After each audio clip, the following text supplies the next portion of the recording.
Bien, más adelante pasaré a presentar a nuestra invitada, pero como estamos en el apartado de agradecimientos, también quiero agradecerle a ella su respuesta amable a venir a Málaga, a nuestra universidad, a impartir una conferencia. Me consta, lo hemos estado hablando, que hasta antes de ayer estuvo terminando un trabajo muy intenso, del cual nos va a hablar luego ella, y prácticamente ha sido cerrar el ordenador y venirse a Málaga, con lo cual es un esfuerzo que ha hecho y que yo personalmente le agradezco muchísimo. Bueno, voy a darle la palabra a la profesora Nuria Rodríguez y luego continuamos. Nuria, cuando tú quieras. Sí, vale, que vamos a despegar. Bueno, pues muy brevemente quiero daros las gracias, en primer lugar, por haber sido unos estudiantes estupendos. Daros clase, participar con vosotros en las actividades, las tareas que hemos realizado, ha sido estimulante, sugerente, nos lo hemos pasado bien. Vosotros espero que hayáis aprendido mucho. Yo he aprendido muchísimo. Hemos además hecho cosas experimentales, innovadoras, creo. Y desde ese punto de vista, mi experiencia como docente y como una participante más del máster ha sido estupendo. Pero además, como directora de departamento, es que me llena de satisfacción un año más tener enfrente una nueva generación de historiadores del arte y de expertos de la cultura artística y de la cultura visual en general, que salen formados de nuestras manos y que van a incorporarse al mercado laboral y que van a desarrollar la profesión sobre la que han estado aprendiendo durante todo este tiempo, y espero que lo hagan pues con la responsabilidad que nuestra tarea como cuidadores de la cultura se merece.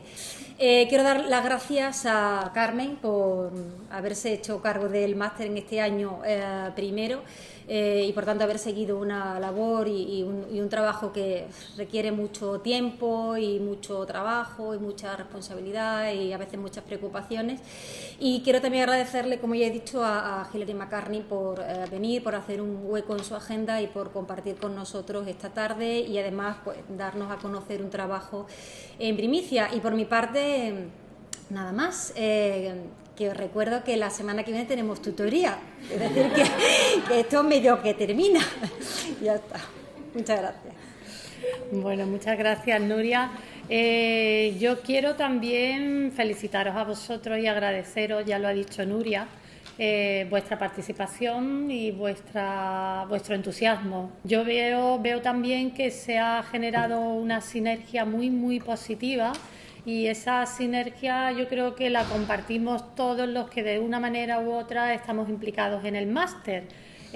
Profesores del claustro del departamento, alumnos, alumnas, profesores que han visitado el máster y que han dado sus conferencias.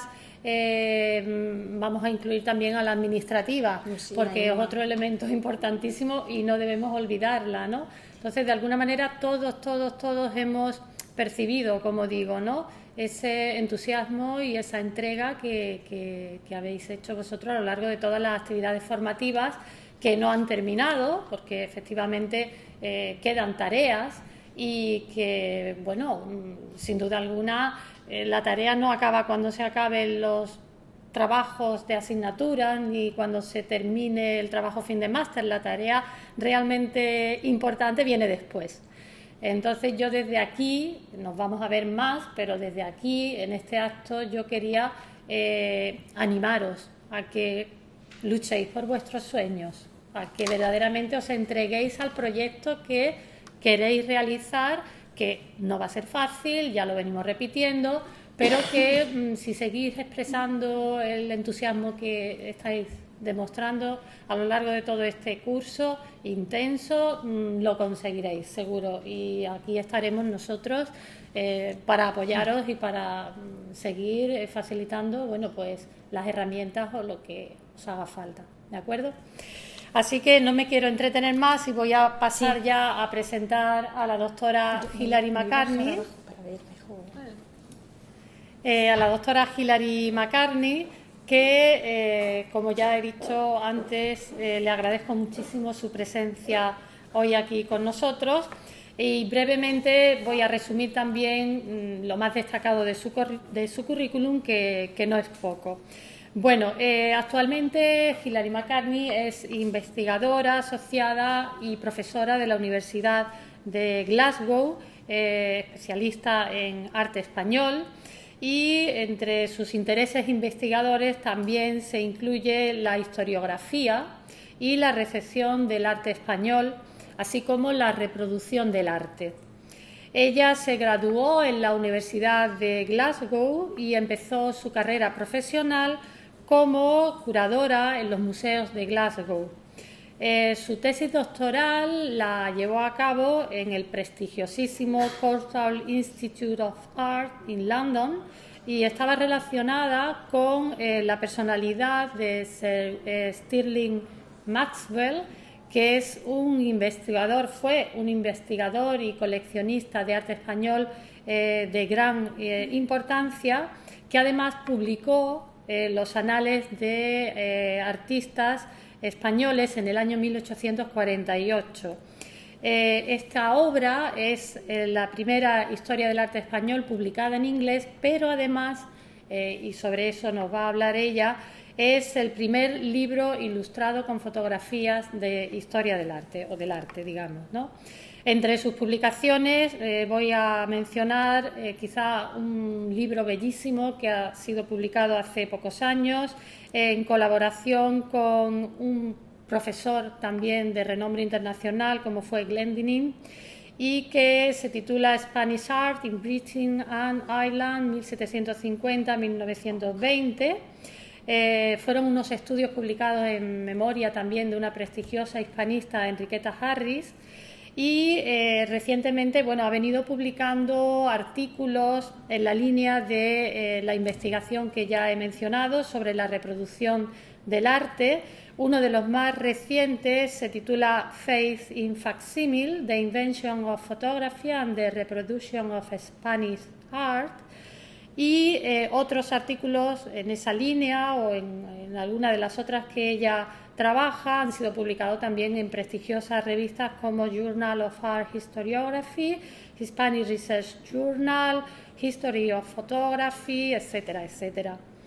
En los últimos años ella se ha involucrado en un interesantísimo proyecto del cual ahora justo acaba de terminar y ha presentado los resultados, un proyecto con prestigiosas instituciones culturales como el Museo del Prado o The National Media Museum de Bradford, y también con el Centro de Estudios de Europa Hispánica en Madrid. Este proyecto de investigación se ha centrado especialmente en las ilustraciones fotográficas de los anales, que es el volumen que escribió Sir William Stirling Maxwell y que ya he mencionado también. Resultado de ese proyecto de investigación va a ser, en brevísimo, la publicación de un facsímil y una edición crítica sobre las ilustraciones de los anales, los talbotipos en concreto, que fueron publicados y que van a ir acompañados de una muestra, de una exposición el próximo mes de mayo, en el Museo del Prado. Bien, no me quiero extender más. Muchísimas gracias. Yo también me voy a sentar para poder ver mejor la pantalla. Pues vamos a pensar un poco en el comienzo de nuestro uso de nuestra herramienta principal de la historia del arte, que es la fotografía. Y nuestro proyecto quizás nos ayuda en siempre tener presente las posibilidades de esa herramienta, pero también de los peligros, que nuestro conocimiento del arte normalmente, casi siempre, cuando estamos pensando en una obra de arte, estamos pensando en una fotografía de la obra del arte. Y a veces la fotografía, la experiencia de la fotografía y la obra actual son cosas muy diferentes. Y especialmente hoy día que tenemos el Internet, parece incluso más fácil estudiar el arte y tener acceso a cualquier obra de arte, pero también hay muchas mentiras en Internet. Y el hecho de que todo el mundo pueda poner algo allí, o muchas veces son copias o son reproducciones que no sean muy buenas. Entonces hay que siempre tener cuidado con el uso de las reproducciones. Pero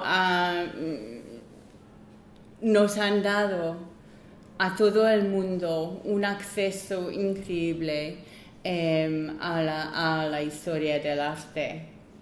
Entonces, en esta ponencia pensamos un poco más cómo en los años inmediatamente después de las invenciones de Daguerre y Talbot, el escritor escocés sobre arte español, Sir William Stirling Maxwell, percibió la fotografía y sus posibles aplicaciones en los campos tanto del estudio del arte como la ilustración de los libros.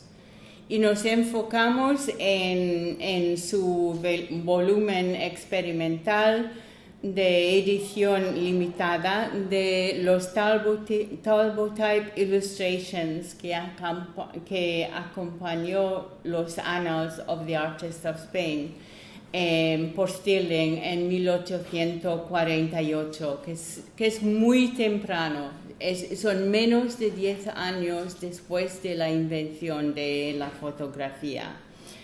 Entonces, y estudiamos las dichas ilustraciones como el primer libro sobre la historia del arte ilustrado con fotografías.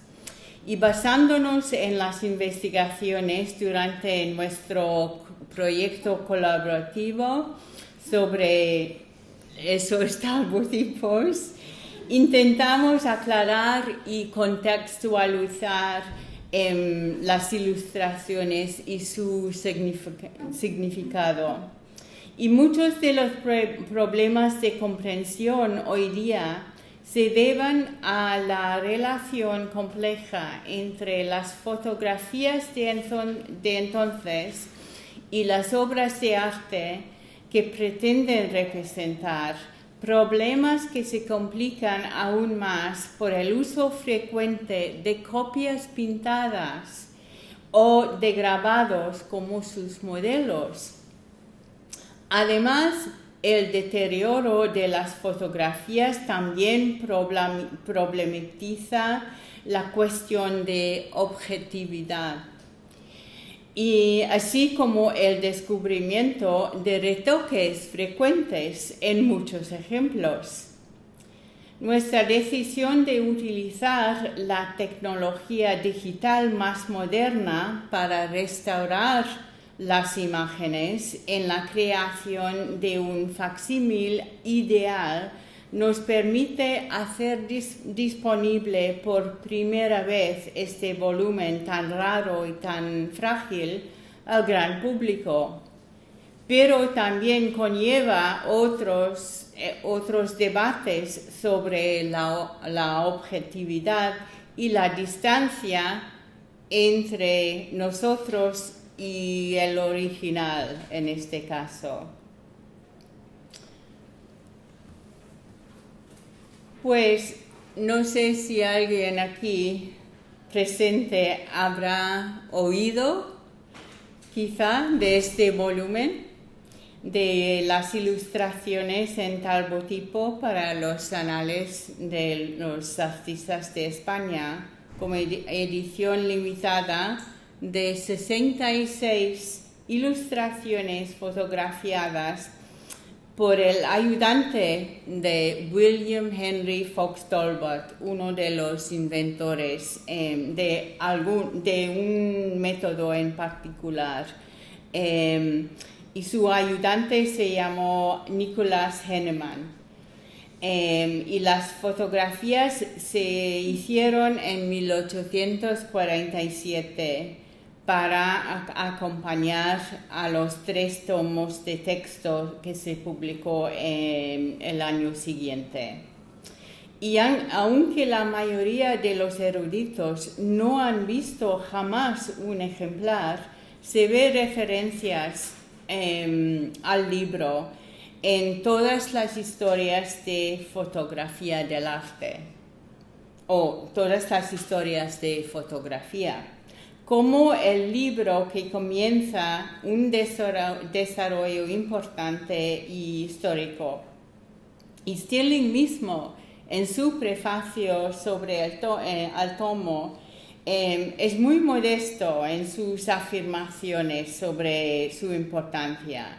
Dice que tan solo quisiera dar estímulo a otros escritores sobre la historia del arte de ilustrar sus libros con la fotografía o como dice, con el lápiz de la naturaleza, haciendo referencia al título del primer libro ilustrado con fotografías, que es del mismo Talbot, que se llama The Pencil of Nature, o Lápiz de la Naturaleza, publicado en partes durante 1844 y 46, aunque sin mucho texto. Y no es un libro de historia del arte, es un libro mostrando las posibilidades, todas las posibilidades de los usos de fotografía. Pues a través de nuestra contextualización hoy, quizá nos ayude a reflexionar sobre la relación entre original y copia, y sobre cuánto difícil podría ser eso, incluso hoy día, y quizás especialmente hoy día, en la época digital.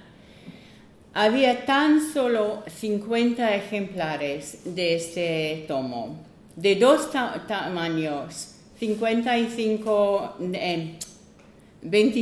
de cada uno, aunque las fotos son siempre del mismo tamaño. Entonces, supongo que probablemente nadie aquí presente haya visto un ejemplar todavía. Habrá muchas oportunidades en los meses que vienen para visitar el Museo del Prado, y donde vamos a tener varios ejemplares.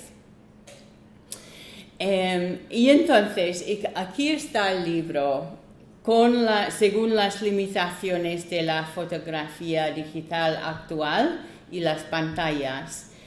Esto es del tamaño grande, que tiene unos 28 centímetros de altura aproximadamente, el pequeño unos 22 centímetros, pero aquí estamos ya enfrente de uno de los problemas perennes de la reproducción, el no poder evaluar el tamaño del original de la copia y de su proyección de la copia. Pero en los demás casos, al menos intento, aunque solo simbólicamente, mostrar la relación aproximada entre original y copia. Bueno, aquí también quizá podéis ver que aunque Stirling no ha podido combinar texto con imagen sobre la misma página, tiene esa aspiración con su uso de la fotografía para utilizarlo para la ilustración de sus libros, más que producir solo un álbum o un portafolio de fotografías del arte. Y los recipientes fueron sus amigos, su familia, otros eruditos, otros hispanófilos, además de unas bibliotecas. Bibliotecas, claro, que son muy importantes. En muchas de las referencias al tomo en los libros sobre la historia de fotografía, enfatizan que la mayoría de las fotos son solo de grabados y a veces de grabados de pinturas. Y tienen razón, en aproximadamente la mitad de los casos son grabados. Pero este comentario no se da cuenta del contexto ni el hecho de que desde el principio de los esfuerzos de inventar un método de fotografía, desde el principio eso remonta a los experimentos de un francés de nombre de Niepce en principios del siglo XIX. Se trata de intentar reproducir grabados de obras de arte para intentar evitar las constantes copias manuales que resultaron en una distancia cada vez más grande entre original y reproducción. Y además la historia del grabado en el siglo XIX tiene mucho que ver con la relación cada vez más estrecha y compleja con la fotografía, en especial después de la invención de los métodos fotomecánicos de reproducción del arte para el uso en los libros a partir de los años 1870. Otro punto importante en el caso de Stirling es su interés por los métodos de imprimir y grabar en general, y en especial en cómo la invención de la imprenta dio acceso al intercambio de ideas y de imágenes, incluso la transmisión de ideas sobre el arte y los artistas. Y así, aunque Stirling se enfoca más sobre la historia de la pintura en los anales, también incluye las demás artes y bastante sobre la historia del grabado en España, tema casi desconocido fuera de España en esa época. El volumen de Talbotipos le dio la oportunidad de añadir más ejemplos, como este grabado de madera, un retrato de Juan de Iciar de 1550 que reproduce muy bien por el nuevo método de fotografía. Y como también algunos más en el volumen, siguen siendo considerados como los ejemplos clave de la historia del grabado en España. Entonces, la reproducción de grabados por su propia importancia son de interés por Stirling. Uno de los apuntes de Stirling en los anales es que dentro de la historia del grabado hubo relativamente pocos grabadores nativos en España y que esto tuvo implicación muy grande sobre la fortuna crítica del arte español y su fama, la fama de sus artistas al nivel internacional. En comparación, por ejemplo, con Italia o los Países Bajos. Significativamente, uno de los pintores españoles que sí que era también grabador eminente fue José de Ribera, quien trabajaba en Nápoles, en Italia española, durante mucho de su vida. Y aunque reprodujo algunas pinturas suyas en aguafuerte, en muchos casos la relación entre los dos medios es solo eso, una relación en vez de una reproducción directa, como es el caso con uno de sus mejores aguafuertes tardíos, el del Don Juan de Austria de 1648, que también es uno de los más raros en el mundo, con solo algunos ejemplos conocidos. Y aquí también reproduce muy bien a través de la fotografía. Y en este caso es una reproducción del aguafuerte y no de la pintura relacionada. Y, por supuesto, otro grabador español que tiene muy buena representación en los anales es Goya.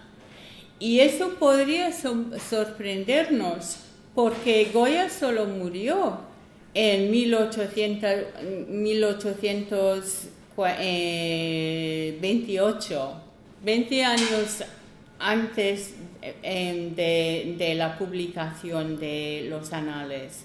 Y su reputación internacional se construyó durante la segunda mitad del siglo XIX y tuvo mucho que ver con el arte francés. Así, el nivel de su representación en los anales es de verdad espectacular.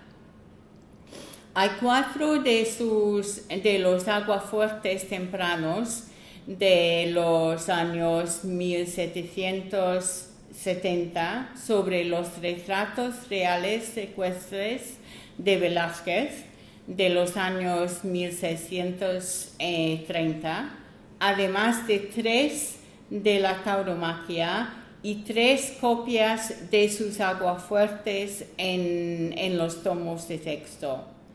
Y la entrada sobre Goya en el texto de Stirling continúa y desarrolla la idea de Goya como quizá el único o el mejor heredero del genio nativo de Velázquez.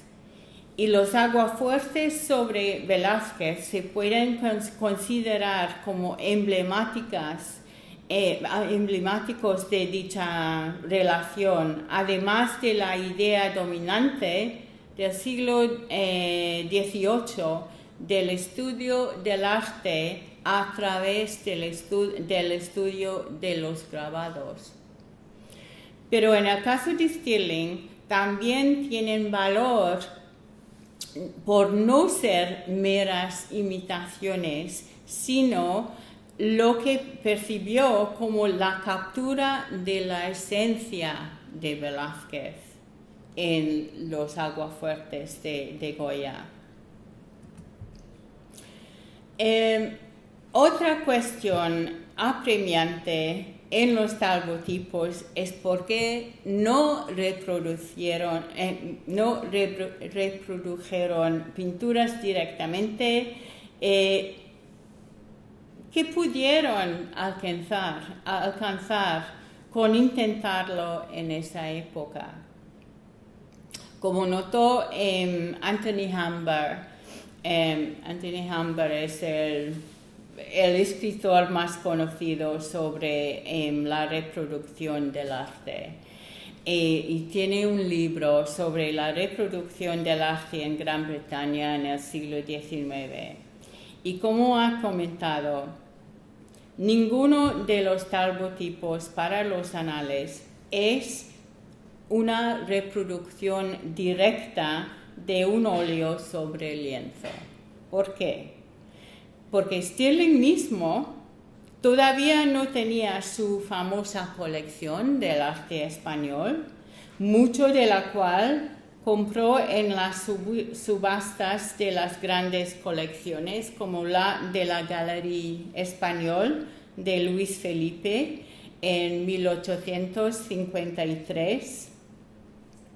Además, la posibilidad de llevar una máquina fotográfica a un museo todavía no fuera posible.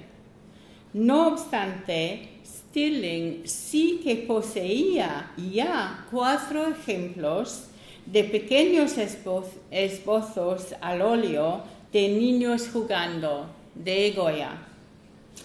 Y sí que fotografiaron 2 de estos, pero al final decidieron no incluirlos en el volumen experimental. Si miramos algunas pruebas junto a las modernas fotografías de los cuadros, también podríamos lamentar su no inclusión, quizá. Pero el desafío consistió en conseguir 50 ejemplares como los mejores que sobreviven entre la colección de pruebas hoy en el National Media Museum de Bradford. También es necesario pensar en las prioridades de Stirling en su volumen y su visión de la fotografía como un acceso al estudio del arte que seguramente incluía la contribución de la fotografía a la creación de un canon de arte español. Y los niños jugando no eran ni son obras mayores establecidas en comparación con el arte gráfico de Goya, que se podía argumentar que serían entonces más representativos de su obra. Y como Anthony Humbert también ha indicado en su libro, aunque los talbotipos, el volumen no contiene reproducciones directas de pinturas, sí que hay 4 copias de pinturas reproducidas. Y para nosotros parece muy extraño, pero hay que pensar, son 4 obras importantes de Murillo y está pensando Stirling en la necesidad de crear su canon y dar acceso a dicho canon. También, por ejemplo, habla en el texto de la necesidad de los coleccionistas de intentar fotografiar sus obras para dar acceso a sus obras. No solo esto, para pensar en la posibilidad de perder estas obras maestras por incendios o por guerra y no sabemos qué.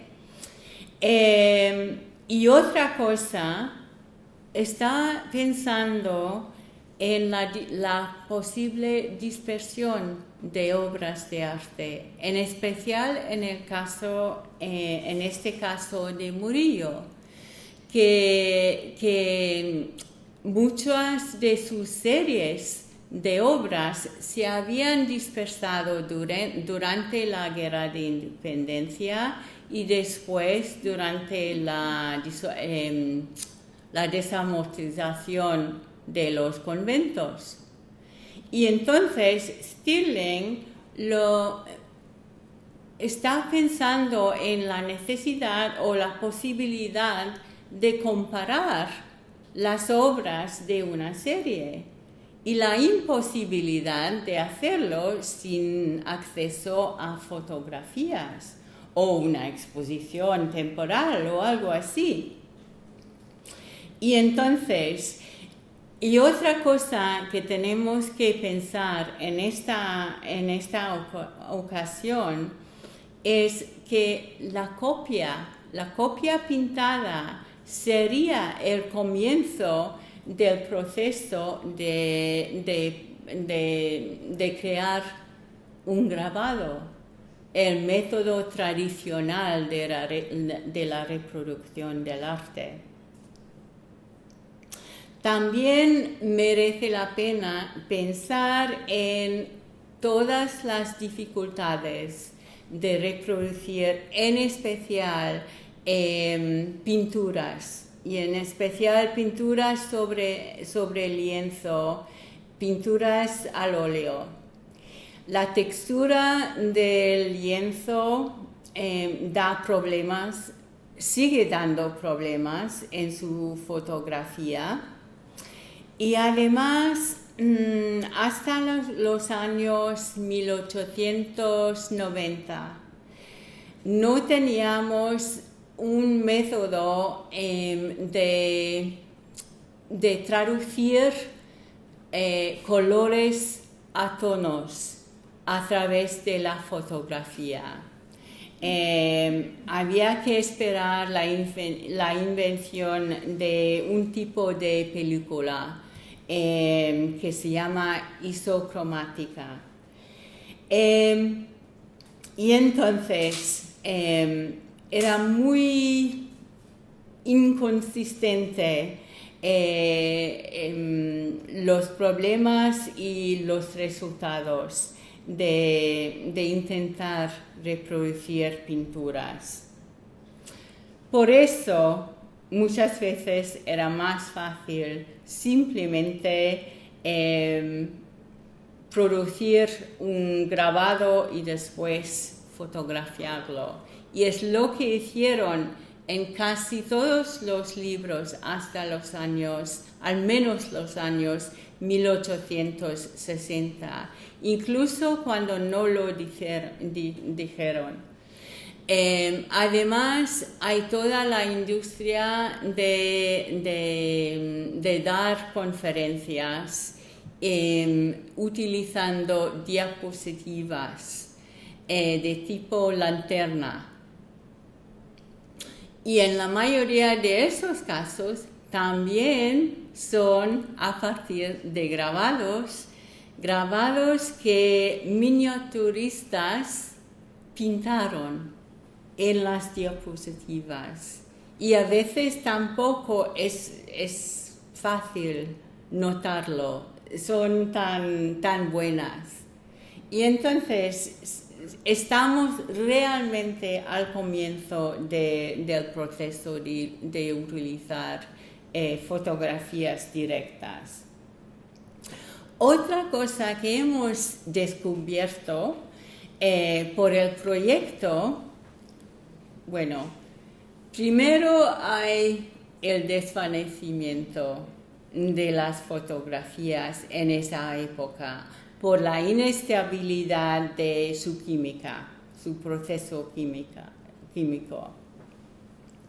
Después, mirando aquí, que es la versión más oscura que tenemos de este grabado del Escorial, y comparándolo con lo que era el modelo en este caso, vemos que la fotografía ha sido mucho más oscura y posiblemente hemos planteado la posibilidad de que ellos también tuvieron la idea de crear su estética en el libro, una estética de los calvotipos.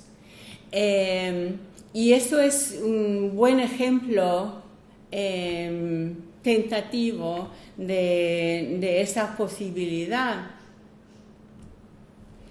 Sí que tenemos dos ejemplos de relieves policromados, en este caso del Círculo de Montañés. Y aquí quizás vemos algunas de las dificultades de distinguir entre los tonos y los colores en el original y cómo traducirlos a la fotografía. También en los varios ejemplares del libro hemos descubierto diferentes tonos y se ve algunas veces que un tomo en particular suele tener fotografías de tono más rojo, como este en el Getty, y otros más marrones. Entonces hay muchas posibilidades que tenemos que investigar más sobre esas reproducciones. También he comentado lo de los retoques frecuentes. Y los retoques solo percibimos cuando hay mucho desvanecimiento. En este caso es el caso más extremo. Y vemos que en este caso se ve que han utilizado retoques para como reforzar algunas partes de la composición, en especial en los tejidos, en las sombras. Y eso no se nota en muchos casos, incluso con el desvanecimiento. Hay que realmente estudiarlos y por eso estoy mostrando el caso más obvio que hay. También interesante, en este caso es un ejemplo de las pérdidas de que Stirling estaba advirtiendo a los coleccionistas al intentar estimularles de fotografiar sus colecciones, porque este cuadro se ha desaparecido y solo tenemos el grabado. Han fotografiado el grabado en la fotografía casi se ha desaparecido. Lo que aparece en este caso es un nuevo dibujo.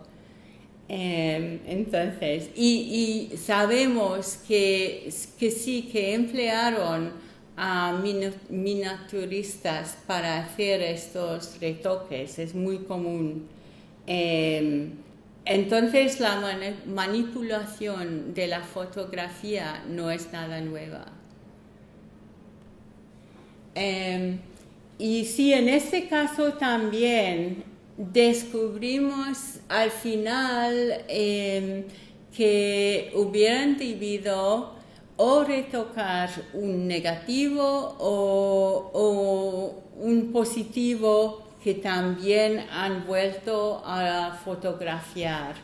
Incluso en los documentos tenemos las cuentas, las facturas de Henneman a Stirling.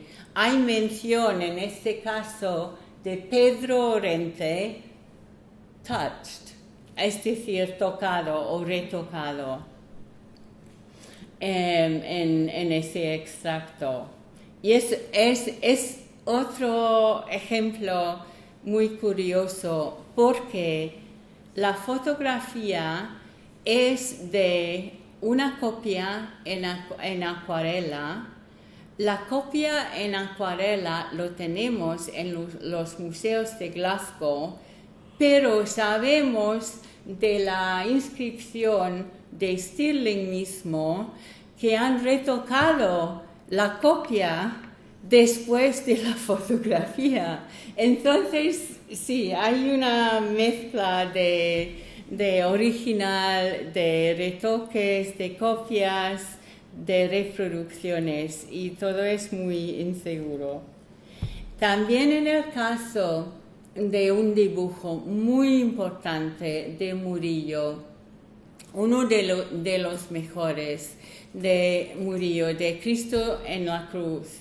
Y aquí, mirando la fotografía nueva, moderna, del dibujo, hoy día sigue siendo muy difícil fotografiar esta obra, por ser tan frágil, tan sensible. Y entonces pensamos, ¿cómo han conseguido esos resultados? Y al final hemos encontrado otra mención de retoques, y supongo que en este caso también se trata de manipular o el negativo o un positivo y refotografiarlo para hacer los talbotipos que están en el libro. Y en la exposición vamos a tener también el dibujo. Y entonces, Stirling al comienzo está hablando en su libro de la invención del señor Talbot, del beautiful art de talbotipia, y que las fotografías espera que serían un documento permanente de la obra de arte. Entonces hemos visto que ya no eran, que Stirling en su cita en otro libro más tardío habla de su evanescencia, incluso antes de diseminar la edición, que tuvieron que cancelar y sustituyeron con otro habiendo lavado los positivos. Es parte del proceso, es para lavar, para quitar la química. Con tanto cuidado que pensaron de haber asegurado su permanencia. Pero dicha creencia, sin embargo, se disipó con mucha rapidez. En pocos años también comenzaron a desvanecer. Y supongo que pocos ejemplares de la colección consisten hoy día en poco más de tantos pedazos de papel nublado de rubio oscuro. Y entonces también tuvieron que poner dentro del tomo un papelito, ese papelito que en la mayoría de los casos ha desaparecido, y dice, se puede cambiar estas impresiones defectuosas en este volumen por otras, tras dirigirse al fotógrafo que es Henneman.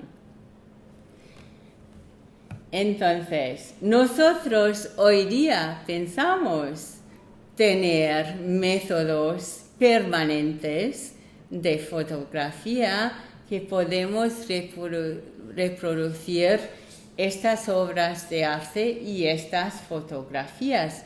Ya veremos. Entonces, es solo para mostrar un poco de cómo lo hemos conseguido. Tenemos en este caso la acuarela, que es una acuarela del amigo de Stirling, Richard Ford. Quizás habréis oído de él como escritor del primer guía sobre España. Un libro muy importante, muy insultante también a los españoles y los franceses, pero sí, refleja los prejuicios del tiempo. Entonces, en este caso, es lo que fotografiaron, era la acuarela mostrando la casa de Murillo en Sevilla. Y así encima veis el mejor ejemplo que hemos encontrado. Entonces, basándonos en este, y abajo se ve lo típico. Entonces, basándonos en el mejor ejemplo, es la primera prueba que hemos hecho. Todavía solo en blanco y negro, porque es parte del método digital de reproducción. Y esto son no los resultados finales, pero algunas pruebas en el proceso de la edición crítica que va a salir. Las pruebas del texto ya han llegado en mi ordenador. Entonces, pero el volumen facsímil sí que lo hemos hecho. Está imprimido ya. Entonces, espero que si tenéis tiempo este verano de ir al Museo del Prado, cuando tienen también otras exposiciones maravillosas como sobre el bosco, que tenéis tiempo para ir a esta pequeña exposición y para pensar sobre los problemas y los problemas que siguen y la necesidad de siempre pensar al mirar en internet o en libros sobre lo que han hecho para hacer la reproducción, que sigue siendo nuestra herramienta básica, clave de nuestro trabajo. Pues muchas gracias.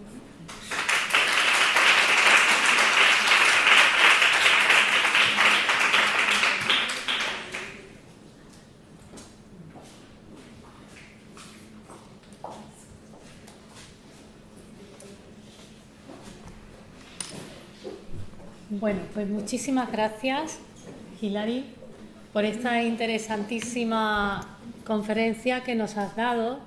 Me imagino que a vosotros, como a mí misma, nos ha hecho reflexionar y repensar mucho sobre cuestiones que los historiadores del arte muchas veces, la mayoría, pasamos por alto. Sí, es increíble, eso es lo más increíble.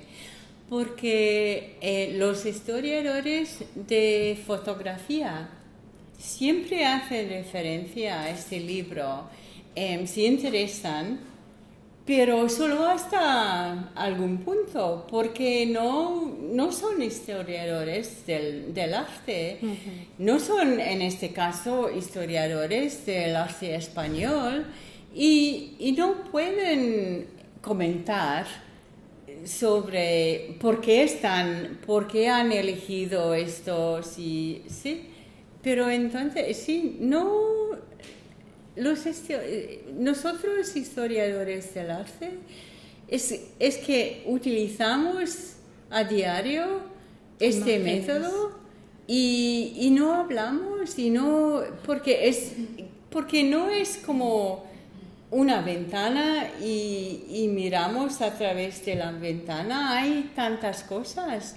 Y especialmente si os vais a trabajar en museos y todo el trabajo de reproducir obras de arte y tener que comparar sus tonos y sí, las dificultades siguen. Otra cuestión son los gastos de reproducción. En un sentido, la historia del arte que estudiamos es la historia del arte que podemos reproducir por varias razones. Que hay obras del arte que no podemos visitar, que no han sido fotografiados, o que los gastos son demasiados para nosotros, estudiantes o incluso que no tenemos beca. Sí. Entonces hay muchas cuestiones. Muchísimas, y sobre todo a mí personalmente, por mi línea o una de mis líneas de investigación, me interesa mucho exactamente el relato de la historia del arte, qué narrativa se ha realizado a partir de las reproducciones de determinadas obras de arte, cómo se han ignorado muchas precisamente por lo que acabas de señalar, ¿no? Por la imposibilidad que los primeros historiadores del arte, algunos, tenían de trasladarse a Múnich o a cualquier otro museo para valorar in situ la obra, con lo cual muchas obras pues no se han estudiado prácticamente. Y bueno, y también el modo en que ha sido reproducida esa obra a partir de un original, de una copia, de un grabado, cómo cambia totalmente la percepción y en consecuencia el análisis que luego se hace de la obra. Sí. O sea que... Sí, y algunas obras se reproducen más fácilmente, más bien. Eso sí, ha influido mucho en cómo y qué hemos estudiado en la historia del arte. En especial esas dificultades sobre reproducir tonos y colores. Entonces, sí, ha sido más fácil reproducir obras de italianos de Roma y Florencia que los de Venecia o los españoles, o que, como he comentado, que no había grabados. Y casi siempre hay grabados de obras italianos, casi siempre de los más importantes al menos. Y lo de crear un canon, que sí, que es algo falso, pero también es importante. Y en muchos casos sí que estamos de acuerdo sobre cuáles son las obras maestras. No siempre y entra lo del gusto y los cambios y...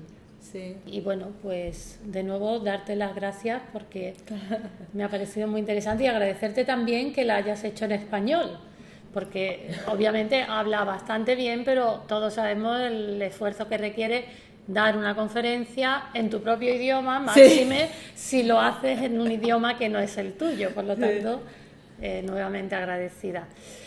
Bueno, pues si me acompaña la doctora Hilary McCartney, vamos a pasar ahora al último pequeño acto que vamos a llevar a cabo esta tarde y que, aunque Nuria Rodríguez se ha disculpado porque se tenía que marchar también, vamos a proceder a la entrega de un diploma acreditativo de participación de todos vosotros, o al menos los que estáis aquí presentes, en el máster Desarrollos Sociales de la Cultura Artística. Como antes hemos señalado Nuria y yo, verdaderamente nos sentimos muy orgullosos de esta promoción. Os lo digo sinceramente, sois de las promociones que más ha conectado con el profesorado y con la que realmente tenemos muchísimas expectativas, sobre todo vosotros. Así que, sin más preámbulos, yo voy a ir nombrando y por favor vais pasando por aquí a recoger vuestro diploma. Davinia Burgos Narváez. Muchas gracias, enhorabuena.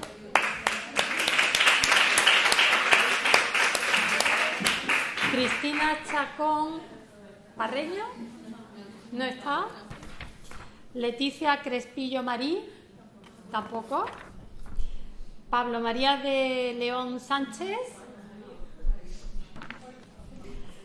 Pilar Díaz Ocejo.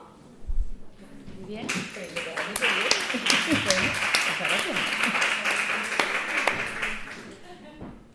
Ana Dorronzoro, ¿sí está? ¿No? Sonia Enamorado Corpas. ¿No? Alba Gambero Garrido. Sí.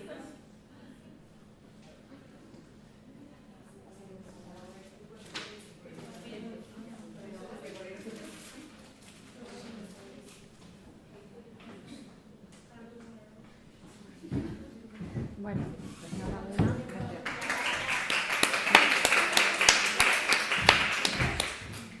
Adrián, creo que no está. Arlet Gómez Tafur.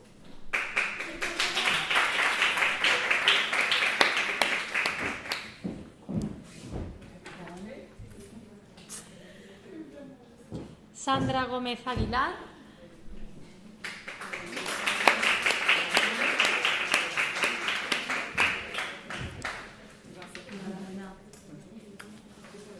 Irene González Quero, ¿no? Lucía Barapetian, sí.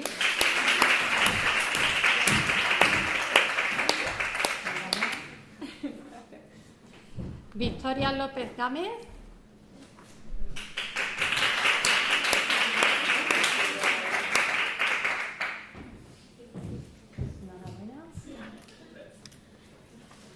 Rosa María López Moreno.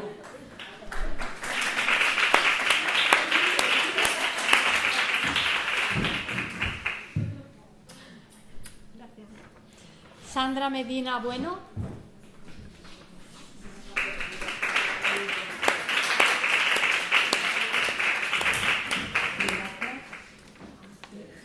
Sandra ha sido cómplice en este pequeño homenaje. ¿Ah, ha sí? sido así, colaboradora, me ha ayudado y ha guardado muy bien el secreto. Mónica Melgar Feu.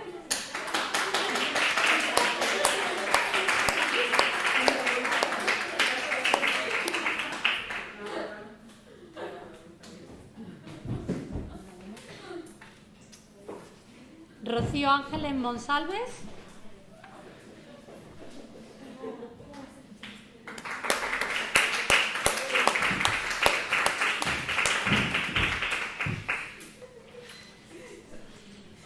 Francisca Miller.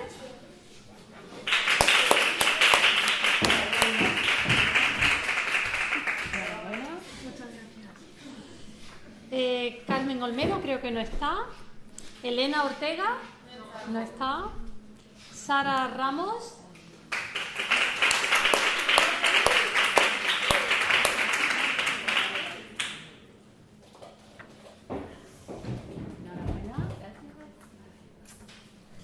María Luisa Redondo, no.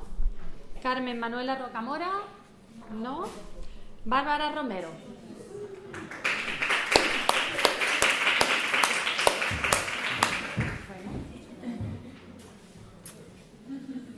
Regina Salas. Catalina Vázquez, nuestra alumna que viene de más lejos, viene de la isla de Pascua. ¡Ah! Isla de Paz. Espero que te lleves un buen recuerdo a tu tierra. Gracias. Luis Miguel Villa.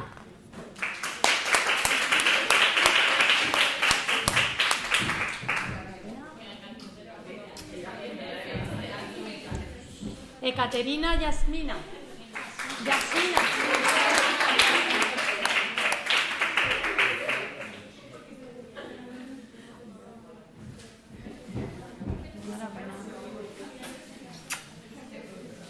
Bueno, ya creo que no queda ninguno más. Pues eso es todo. Muchas gracias. Nos seguimos viendo muy prontito, sin ir más lejos, el próximo lunes, ¿vale? Tenemos en el Museo Picasso una cita que ya os recordaré por correo. Y pues que disfrutéis. Nos veremos posiblemente el viernes. Creo que hay algo también organizado, ¿no?, por parte vuestra. Así que hasta muy pronto. Gracias.